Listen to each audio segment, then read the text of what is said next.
The reactants in Woods-Fittig reaction is what? One haloarine, one haloalkane. Below 983 Kelvin, carbon cannot reduce Fe2O3 because iron has higher affinity towards oxygen than that of carbon at this temperature or below this temperature.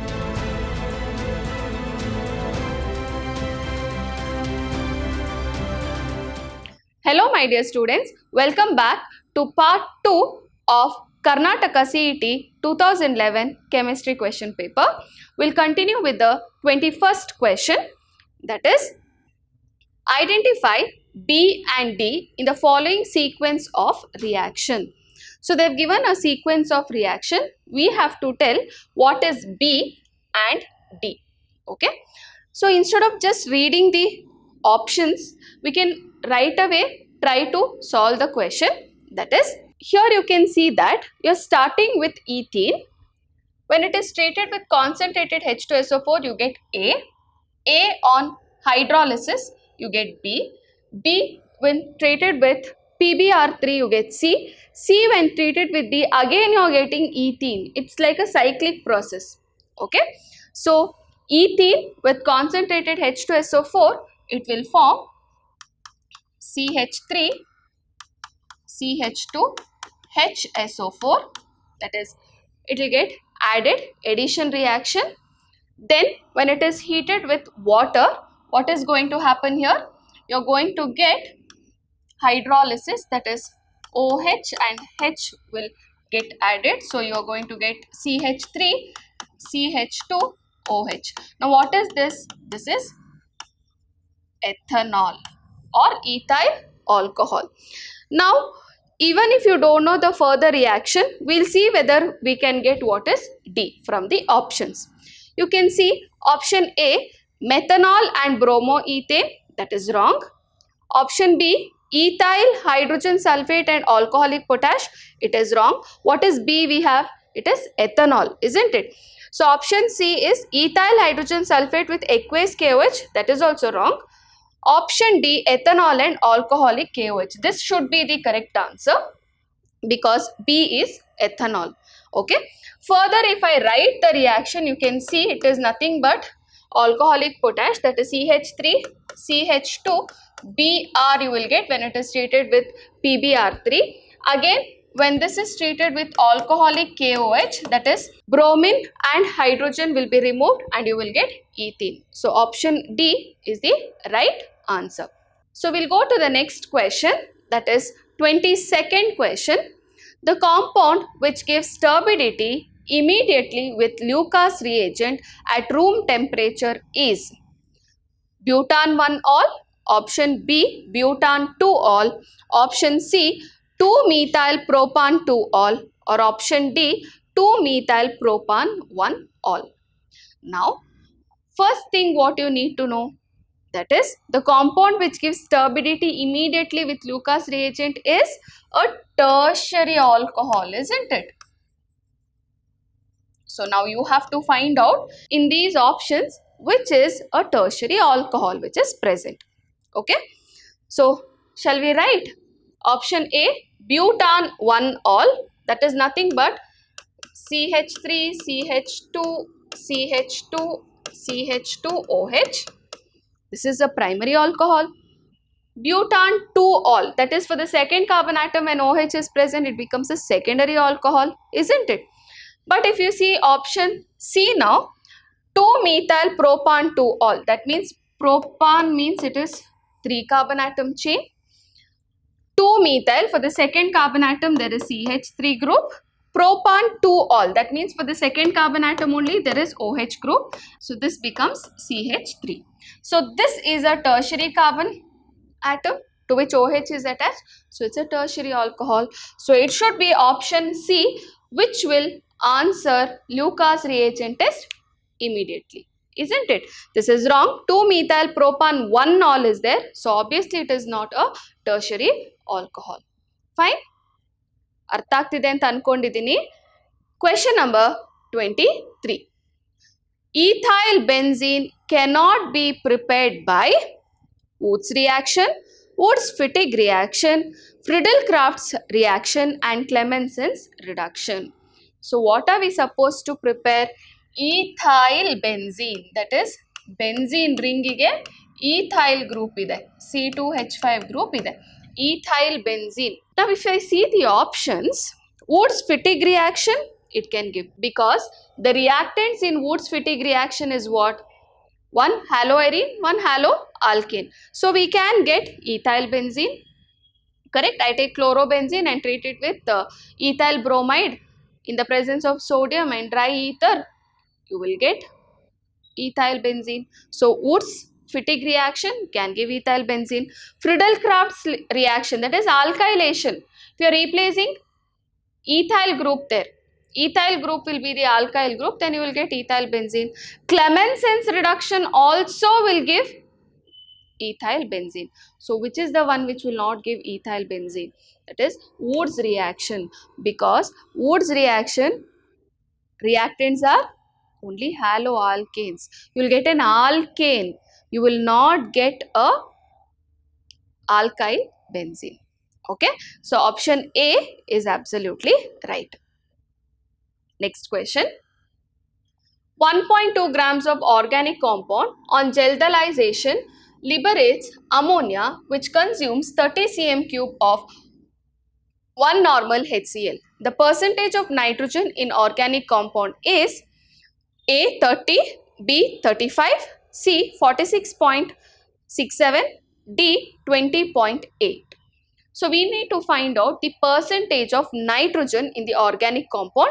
They have given us the mass of organic compound 1.2 grams, and they have given the process, of course, that is geldelization, liberates ammonia which consumes 30 cm³ of 1 normal HCl. So you know 1 normal HCl, how much volume? 30 cm³ volume of HCl is used. So which is the formula we have to use here?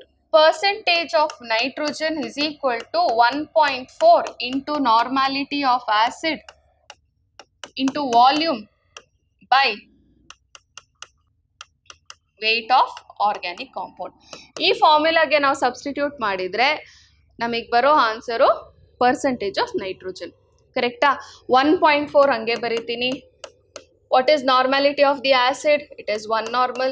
What is the volume used? It is 30 cm³ divided by what is the mass of organic compound? 1.2. So if I solve this, I'll get the answer as 35. So the answer is option B. Percentage of nitrogen is 35%. Okay. So next question.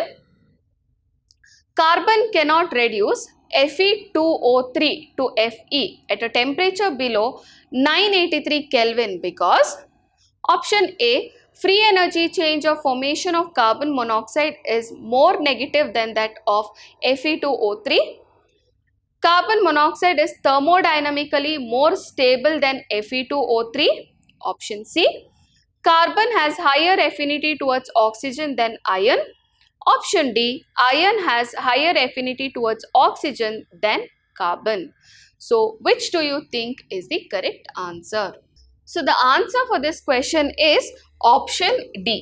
Below 983 Kelvin, carbon cannot reduce Fe2O3 because iron has higher affinity towards oxygen than that of carbon at this temperature or below this temperature. That's the reason this is the correct answer. Okay, next question. The yellow precipitate formed during chromyl chloride test is chemically chromic acid, lead chromate, lead acetate, sodium chromate. So what exactly is the yellow precipitate which you get during chromyl chloride test? Chromyl chloride test ಯಾವ್ದಕ್ಕೆ use ಮಾಡ್ತೀವಿ? For confirmation of chloride radical ಅಲ್ವಾ? ಏನೇನು add ಮಾಡ್ತೀವಿ ಇಲ್ಲಿ? First we take potassium dichromate solid K2Cr2O7 ಮತ್ತು ನಮ್ಮ salt chloride ಇರೋ salt ತಗೋತೀವಿ. May be it is barium chloride. Okay, just an example. And then we will add sulphuric acid. isn't it? We'll add sulfuric acid. ಏನು ಬರುತ್ತೆ ಇಲ್ಲಿ? We'll get a fumes of chromyl chloride. Correct? Orange color fumes barutte. Adenadu chromyl chloride fumes. ಆ fumes ನಾವೇನ್ ಮಾಡ್ತೀವಿ, NaOH ಜೊತೆ react ಮಾಡ್ತೀವಿ. We add NaOH, so it will form sodium chromate. NaOH add ಮಾಡಿದಾಗ chromyl chloride with sodium hydroxide it forms sodium chromate. But precipitate ಆವಾಗ ಬರುತ್ತಾ? ಇಲ್ಲ. ಏನಾಗುತ್ತೆ? ಸೊಲ್ಯೂಷನ್ ಬರುತ್ತೆ. ಸೋಡಿಯಂ ಕ್ರೋಮೇಟ್ ಟು ಸೊಲ್ಯೂಷನ್ ಸಿಗುತ್ತೆ ಇಲ್ಲಿ. ಆಮೇಲೆ ಏನ್ ಮಾಡ್ತೀವಿ? Again we will be adding lead acetate. ಕರೆಕ್ಟಾ? ಲೆಡ್ ಎಸಿಟೇಟ್ ಆಡ್ ಮಾಡಿದಾಗ ನಮಗೆ ಯೆಲ್ಲೋ ಪ್ರೆಸಿಪಿಟೇಟ್ ಬರೋದು. ಸೊ ಯೆಲ್ಲೋ ಪ್ರೆಸಿಪಿಟೇಟ್ ಯಾವ್ದಾಗಿರುತ್ತೆ? ಲೆಡ್ ಕ್ರೋಮೇಟ್ ದ ಸೋಡಿಯಂ ಕ್ರೋಮೇಟ್ ದ? It should be lead chromate. So the answer is option B. Okay? I hope you have understood. 27th question. 1 gram of silver gets distributed between 10 cm cube of molten zinc and 10 cm cube of molten lead at 800 degrees Celsius. The percentage of silver still left in the lead layer is approximately. This particular question is based on Parkes process, which at present is not there in your syllabus. Okay, so I shall first explain what is Parkes process and then give you the answer. Okay, so in Parkes process, what is it? Parkes process, we are extracting silver which is present as a contaminant in lead. Okay, this particular process is also called as liquid-liquid extraction. We are taking advantage of the two properties of zinc. One is zinc when it is mixed with lead, that is molten zinc and molten lead are immiscible. Immiscible means they do not mix with one another. Mix agala, immiscible. Okay, and lead has silver as contaminant or an impurity. Now this silver we want to extract. Okay, so what we do is, first we mix zinc with lead and they are immiscible. They will form two layers, and at a high temperature, the other concept or the other factor what we need to remember is silver is 3000 times more soluble in zinc compared to that of lead.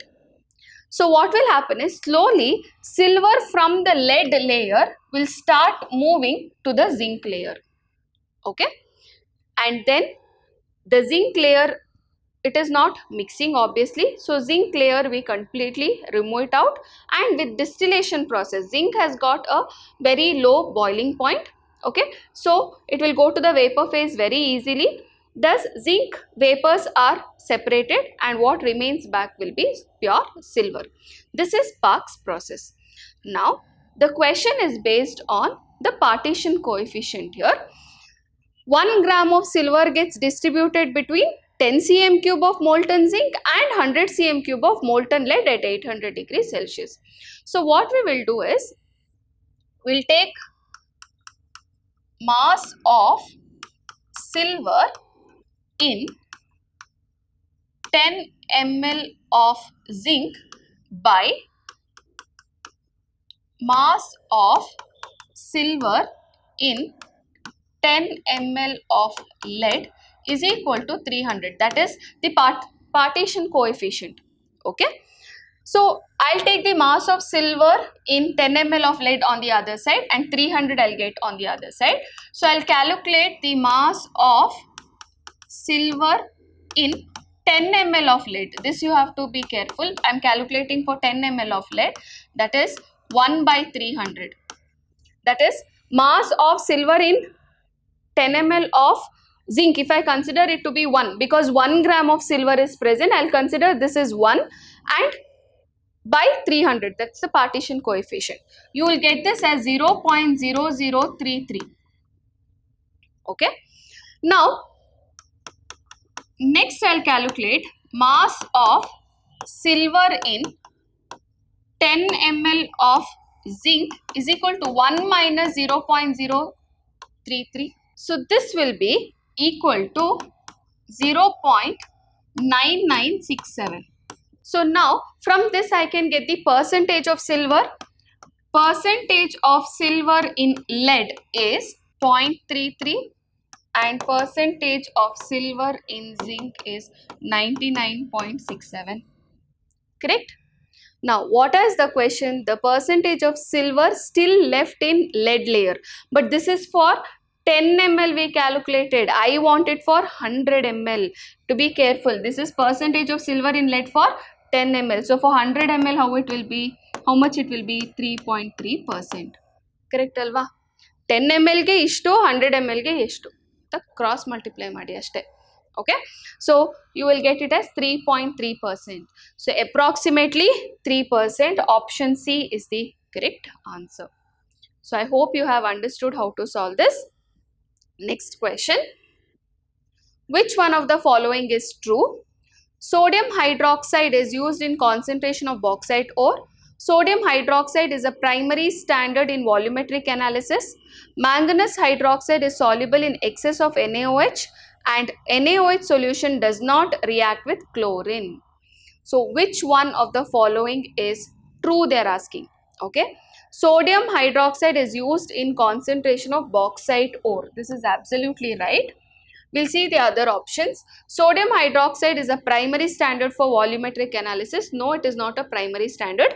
Okay, manganese hydroxide is soluble. This is wrong. Sodium hydroxide solution does not react anta kottidare. Actually it reacts with chlorine.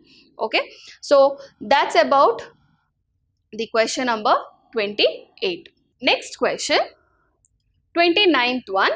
In Ramsay and Rayleigh isolation of noble gases from air, the nitrogen of the air is finally converted into A. NaNO2 only, B. NO and NO2, C. NaNO2 only, D. NaNO2 and NaNO3. So in this process, that is Ramsay-Rayleigh process, what exactly we are doing? We are isolating noble gases from air. Okay. Now in air, we have abundant amount of oxygen and nitrogen compared to that of the noble gases. Noble gases are in very small quantity, isn't it? So what we do is, first for the air which we have collected, in which noble gases are also there, we pass 6000 to 8000 voltage of current. At this point, the nitrogen and oxygen combines with one another to form oxides of nitrogen. Okay, it forms oxides of nitrogen. Further, sodium hydroxide is passed through this gas so that sodium hydroxide reacts with the oxides of nitrogen and it can be removed.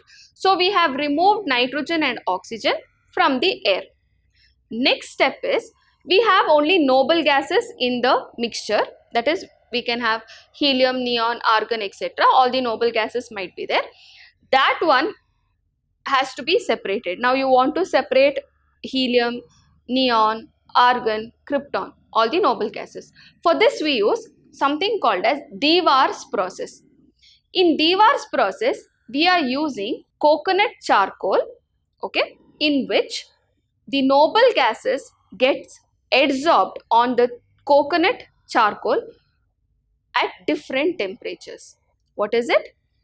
Different noble gases gets adsorption on the coconut charcoal at different temperature. Okay, we are using this principle to separate the noble gases in the mixture. Okay, so first what we are doing, we have nitrogen, oxygen and we have the noble gases mixture.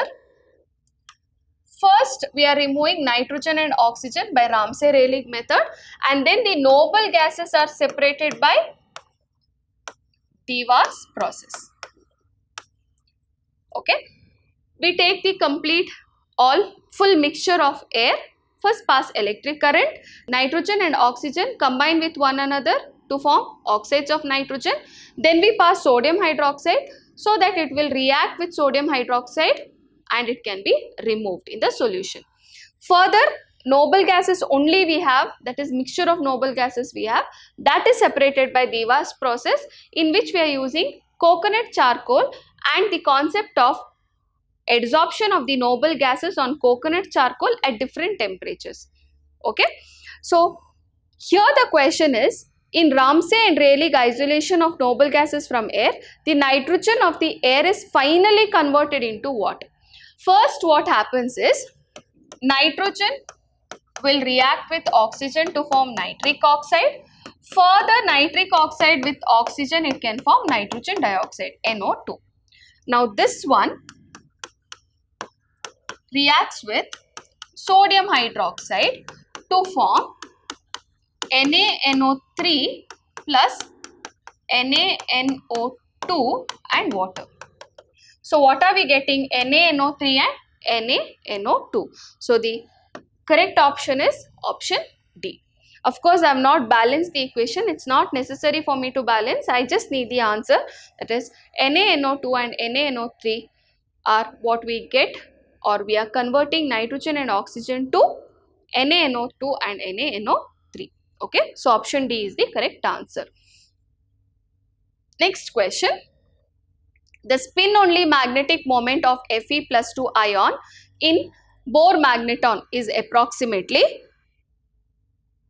4756. In Fe plus 2 ion, how many unpaired electron is there? Which system does this belong to? This belongs to D6 system, okay, because it is in plus 2 state. And how many unpaired electrons do we have? 1, 2, 3, 4, 5, 6. 4 unpaired electrons. So, its magnetic moment should be 4 point something. So, the answer is option A. Okay. 30th question. The spin only magnetic moment of Fe plus 2 ion in Bohr magneton is approximately 4, 7, 5 and 6. So, here what is the number of unpaired electrons we need to find out. Fe plus 2 belongs to D6 system, that is because it contains 26 electrons. 2 are removed, which belongs to 4s2, and there are 6 electrons in the d orbital. So, it is D6 system. That means we have 4 unpaired electrons, isn't it? 1, 2, 3, 5 plus 1, 6. So, we have 4 unpaired electrons. Correct? So, we have to use the formula square root of n into n plus 2. So, square root of 4 into 4 plus 2. So, this is 24, which is 4.89. Approximately, I can take it as 5. So, option C is the correct answer. Okay. Next question. The IUPAC name of the complex CONH34Cl2Cl is. Before looking into this, we will calculate the oxidation state, that is X plus 0 plus minus 2 plus minus 1 is equal to 0, X is equal to plus 3. Now, we will see the option in which the oxidation state is plus 3 state. Okay. First one, option A, B is plus 3 state, whereas C and D, the state is different. Oxidation state within the bracket is different, so it's a wrong answer. We don't even have to look at it. So, we have 4-amine, tetraamine, dichloro, okay, cobalt 3 chloride is the answer.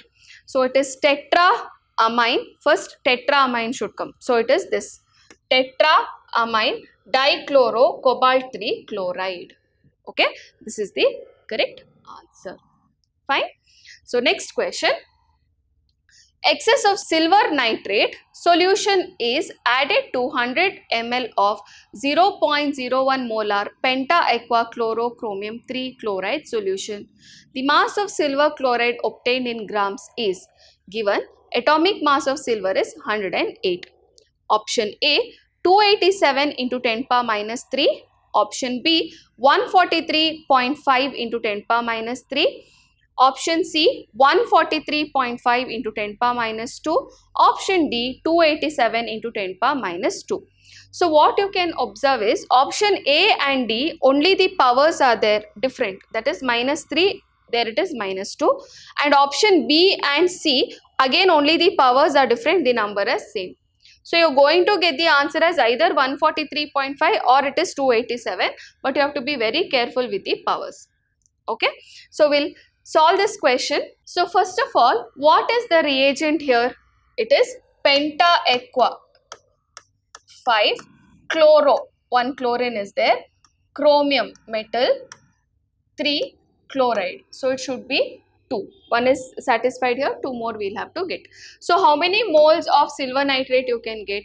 It is 2 moles you can get, because you will get 2 moles of chloride ion, isn't it? What is there inside the bracket will not come out into the solution, only the counter ion will come. So how many moles of chloride ion you will get? 2 moles of chloride ion you will get. So we'll find out the number of moles of chloride ion in the solution now. What is the molarity? It is 0.01. What is the volume? 100 ml. Can I use the formula of molarity? Molarity is number of moles by volume in liters. Correct? So molarity I know, volume I know, I'll calculate the number of moles. So the number of moles of chloride ion is molarity 0.01 into volume in liters I want. I have 100 ml. So divide by 1000. I'll get the answer as 0.001, but here I'll get 2 moles. So the entire thing I have to multiply into 2. So I'll get it as 0.002 moles. Correct? So the number of moles of chloride ion is 0.002 moles. Now I'll calculate the mass of silver chloride which is formed. How? Mass of AgCl which is formed. That is, number of moles is equal to mass by molecular mass. So number of moles I know, molecular mass, if I multiply I'll get the mass of silver chloride which is formed. So number of moles of silver chloride formed is 0.02 into what is mass of silver chloride? 35.5 plus 108 which is of silver. So it will be 143.5. Correct? So it is 143.5. So the answer will be 287 into 10 to the power minus 3 grams. Okay. So option A is the right answer. So I hope you have understood how to solve this question. We'll go to the next one, 33. The following data were obtained during the first order decomposition of 2A giving B plus C at a constant volume and at a particular temperature. The rate constant in per minute is option A 0.0693, option B 69.3, option C 6.93, option D 6.93 into 10 power minus 4. So you're going to get the number somewhere 693, decimal point here and there. Okay. So how exactly are you going to solve this? So here in this particular question, if we see the data, what is given? First experiment, at the end of 10 minutes, the pressure is 300.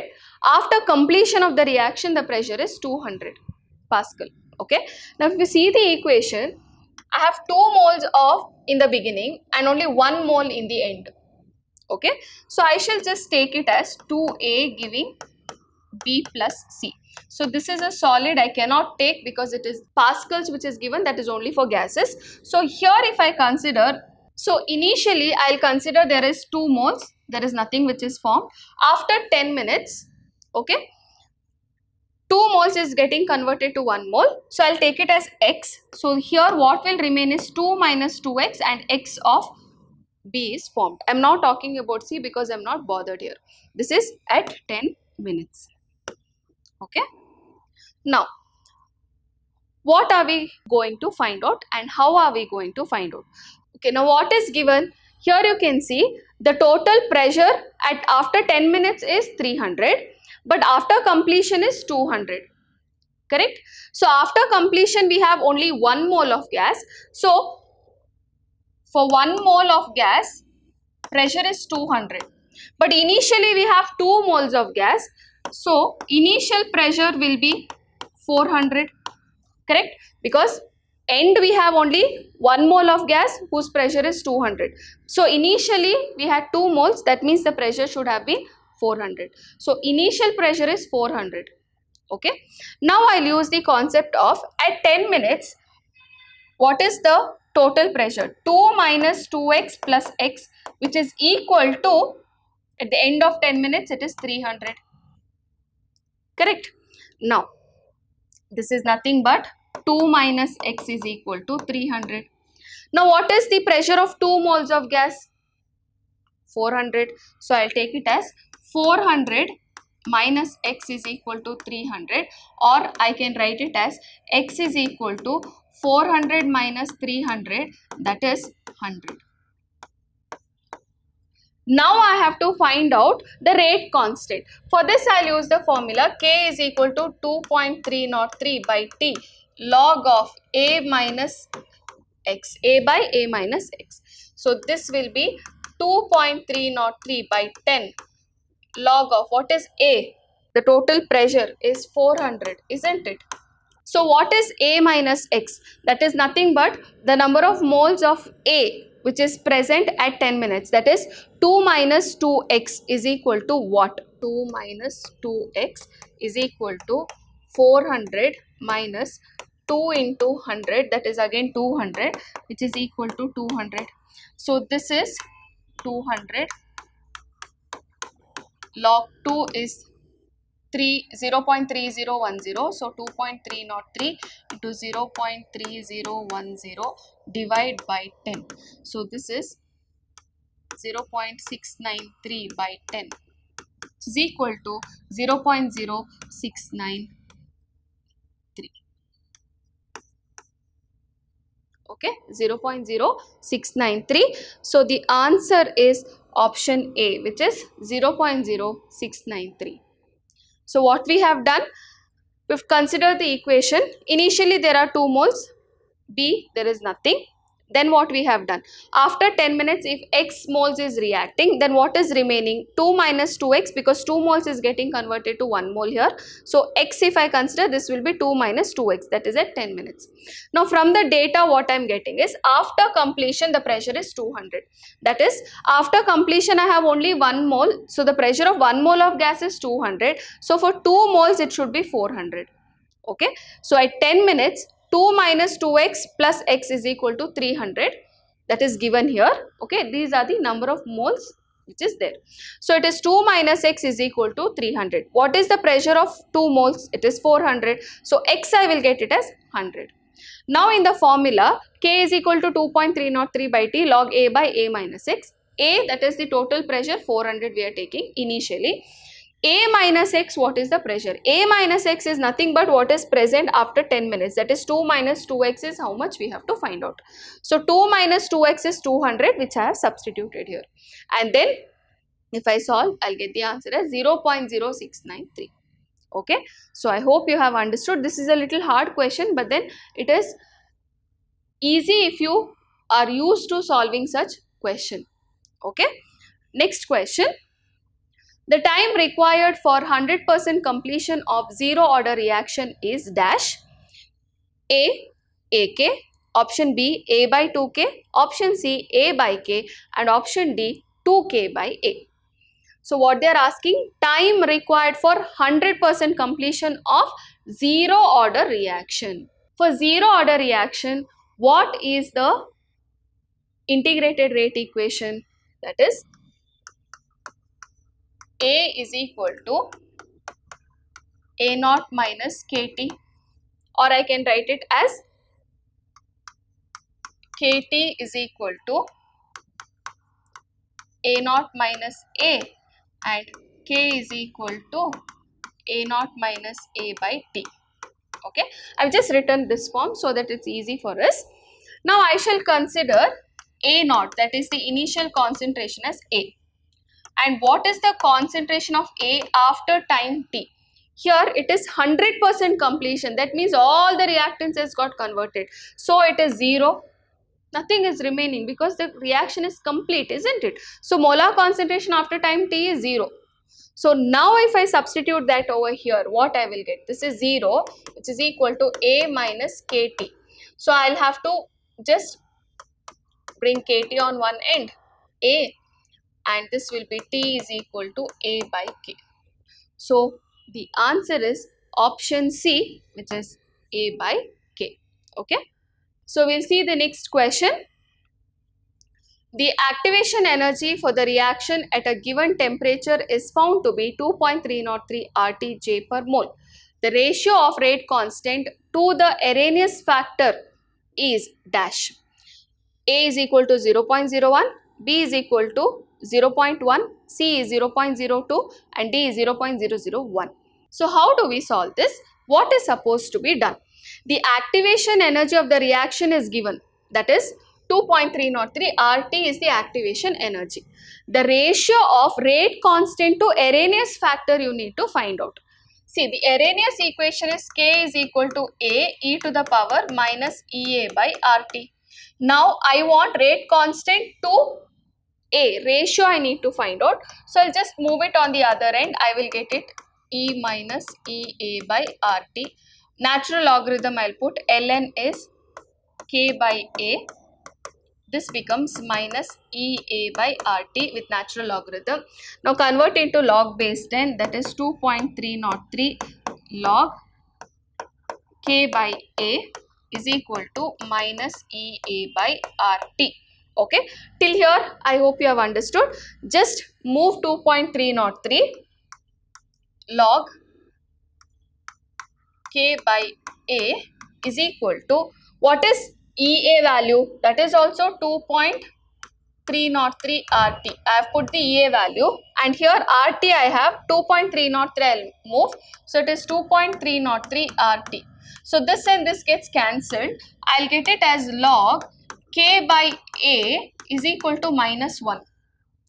So now log, if I move it on the other side, anti-log. Anti-log of minus 1, what is it? It is 0.1. So it is K by A is equal to 0.1. This is the answer. So the option B is the correct answer. Okay. Next question. pH value of which one of the following is not equal to 1?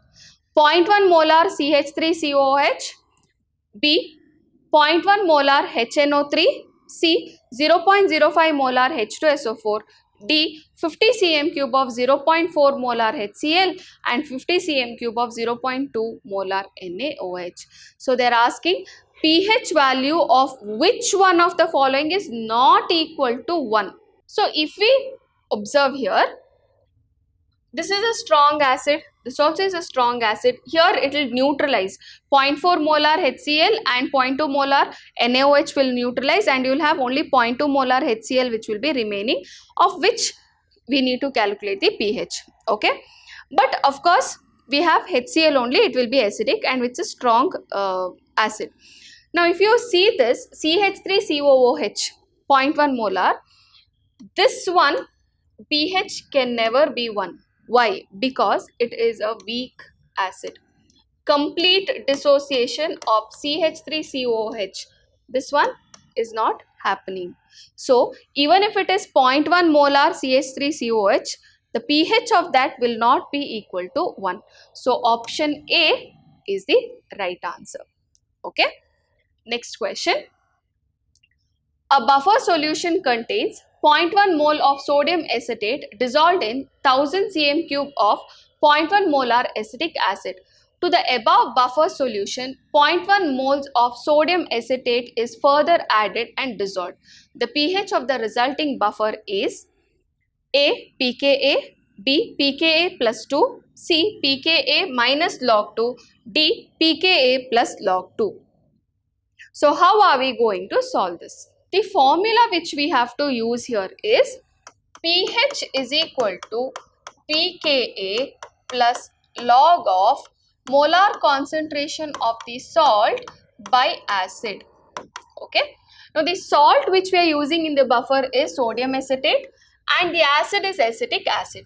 Now what is the number of moles or molar concentration? That is 0.1 mole and this is 0.1 molar. So acid is 0.1. But remember, to the above buffer solution 0.1 mole of sodium acetate was added further and it was dissolved. So 0.1 plus 0.1 is 0.2, correct? So this will become pKa plus log of 0.2 by 0.1, that is 0.1 and 0.2 is 2, so pKa plus log of 2. So the correct answer is option D. Okay. So we'll see the next question. H2S is passed into 1 dm cube of solution containing 0.1 mole of zinc ions and 0.01 mole of copper ions till sulfide ion concentration reaches 8.1 into 10 power minus 19 moles. Which one of the following statement is true? Given KSP of zinc and copper is 3 into 10 power minus 22 and 8 into 10 power minus 36. So here, which statement is correct they are asking? They are asking whether only zinc sulfide will precipitate, both copper sulfide and zinc sulfide will precipitate, or only copper sulfide will precipitate, or no precipitation occurs. Here they have given the KSP values. You need to find out the ionic product. Then if the ionic product is exceeding the KSP value, precipitation will be happening. Okay, so the ionic product of zinc sulfide will be 0.1 mole of zinc ions I have, and the sulfide ion concentration is 8.1 into 10 to the power minus 19. So this is the ionic product of zinc sulfide.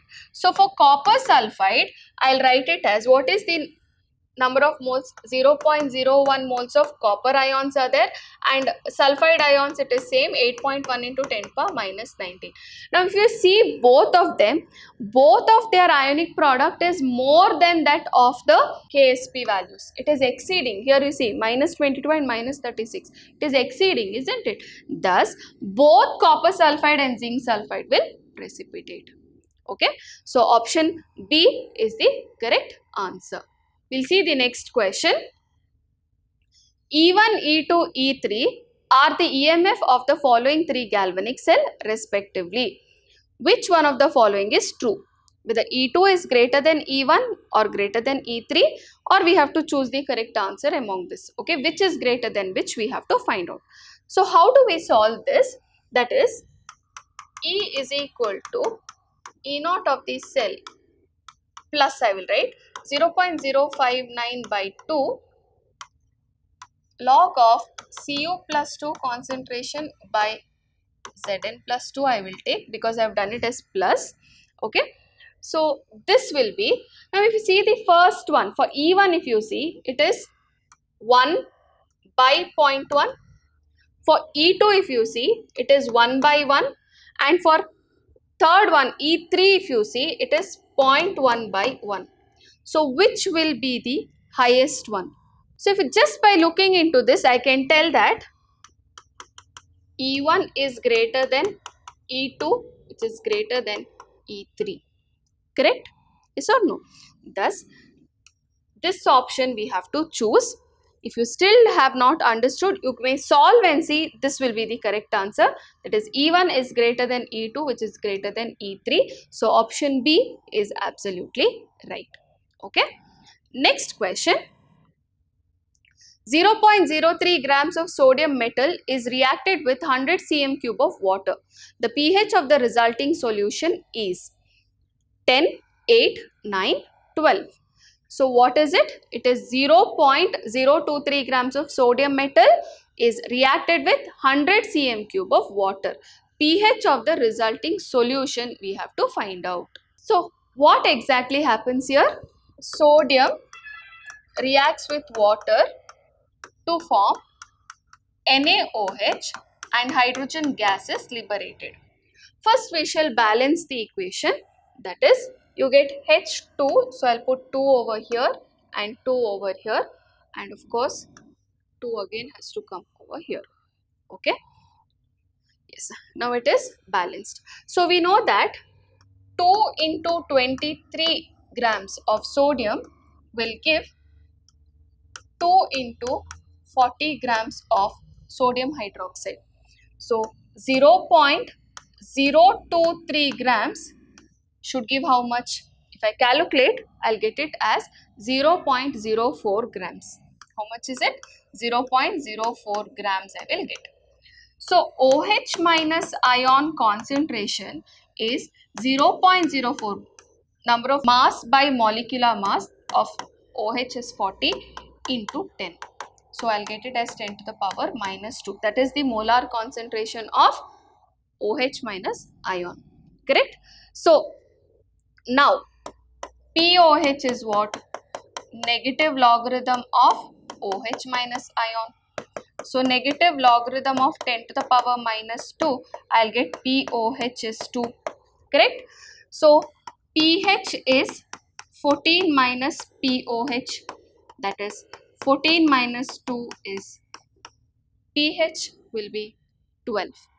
Okay, thus what is it? The pH of the liquid will be 12.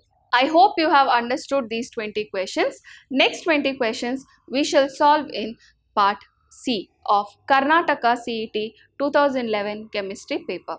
Thank you, my dear children. Stay tuned, stay focused.